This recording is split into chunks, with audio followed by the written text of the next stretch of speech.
All right, so to hone in a little bit more on the equipment that is specific to the swim, probably the two main things that I would recommend but are not required are the swim paddles and the swim buoy. So I'm going to start off with the swim buoy because this one, again, I certainly recommend. What we've done here is we've taken just kind of a regular training tool for the swim, and what this does just from a regular swimming perspective is it's a training tool that you put between your legs that kind of eliminates you from using your legs in the kick but provides buoyancy. In swimming, we use it primarily to kind of work on our upper body to practice our kind of itemized working on our upper body swimming versus our lower body swimming.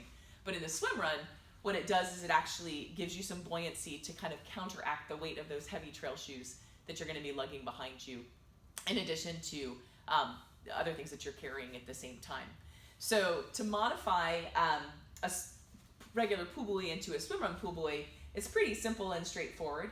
There's some great tutorials on YouTube, but essentially what you're going to do is take kind of a longer length screwdriver and you're going to kind of put four relatively equidistant holes in here. You're going to go to your local hardware store and purchase some bushings.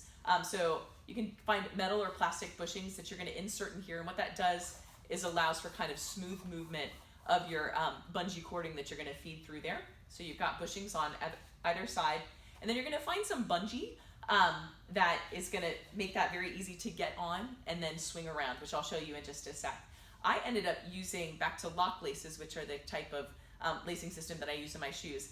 I used that this time around for creating my bungee, and I liked it because I was able to kind of cinch it down as needed, and it held tight in place. The first race, we had just tied things on, and the knots would come untied, and then you were trying to, as you're tiredly running, trying to feed your bungee back in again, and it was a little bit stressful. So this works like a charm. I would absolutely recommend this. So just lock lace cording. The way the pool buoy works is essentially you're going to put this on, and I need to get myself organized here. During the swim, you're kind of positioning the pool buoy between your legs, putting on your paddles, putting on your goggles, you've already got your cap on, and hopping into the water and swimming. When you exit the swim and during the run, all you have to do is just shift that pool buoy to the outside of your thigh, and then it's not in your way while you're running, it's in a secure location. You don't even notice it's there, quite frankly. So just a very easy shift from the inside to the outside. I have seen other people have it on kind of a loose cord on their waist, kind of dragging behind them, but depending on the course, in North Carolina, we were doing some scrambles up waterfalls and kind of down some rooty terrain. The least stuff hanging off you that could get caught on trees or rocks, etc., is probably ideal. So I think that this system works out terrifically. I mentioned the paddles, also not required, but for me, I definitely recommend them. Again, they just kind of counteract all of this drag, this physical drag that's going to slow you down or weigh you down on the swim. It gives you the opportunity to kind of preserve a little bit of strength and get a little bit more pull. So these are also very standard equipment for most swimmers for training. And what these paddles do is they just give you a little more of that catch. So you're actually pulling more water, a little bit more force with your stroke. The paddles just slip onto your hands. So there's usually kind of a bungee here and then one for your middle finger that keep it on. What I would definitely recommend doing, this is another equipment fail from the first race, but remedied it the second race, tie little knots in these bungees. This is a little pro tip here, because then they're not going to pop out when you hit the water, which is, again, that was a stressor trying to feed those back in again. So tying those little knots there will keep this onto your hand. I chose what's called the Stroke Maker model. I think these are the mediums, or size 1, I should say. They are designated right and left, and I just used a Sharpie to make sure that when I was tired, I would know which hand I wanted to put them on. So just anything to kind of not have to think as much during the race. But you get these puppies on, you get in the water, and then those are, again, just allowing you to get a little bit more catch and a little bit more force with that power phase of your stroke so that you're able to move forward with essentially less effort, which is excellent. When you're not wearing them, what I did is I found a way to secure them to my waistline. I actually had a little bungee system set up here Other folks just actually ran with them on their hands the whole time. I liked having the freedom of not having them on my hands. And then some people just chose not to use them, and that is fine as well. Again, not required. I personally found them very useful for me. Let's see. So I don't have it on, but you're going to be provided with a swim cap, probably color designated based on male, male, female, female, or mixed team.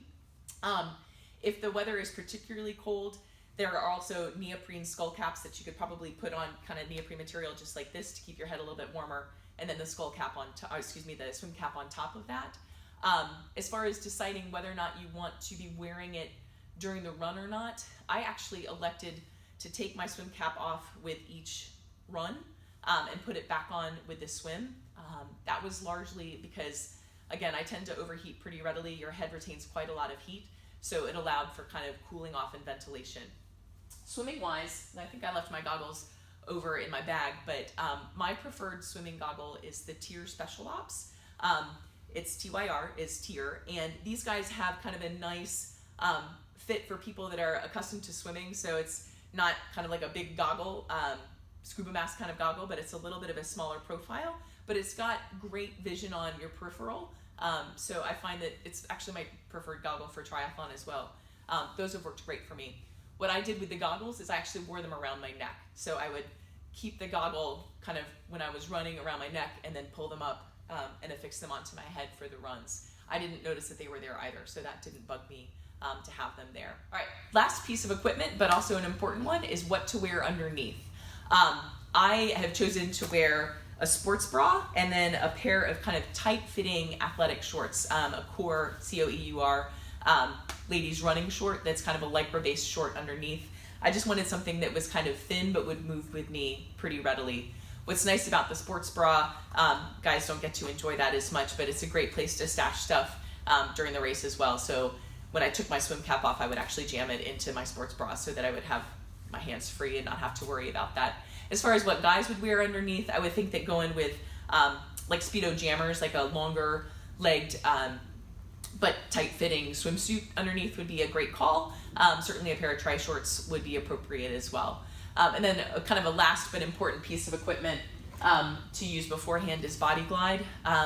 Because of all of this range of motion that you're doing during the race, even though the suit is well designed, you're still going to have what we call some hot spots, especially kind of in the sports bra region for ladies as well, and I think up here around the neck too. So just making sure that you're kind of putting the Body Glide on areas that might have a high degree of friction is just going to make your race a heck of a lot more comfortable.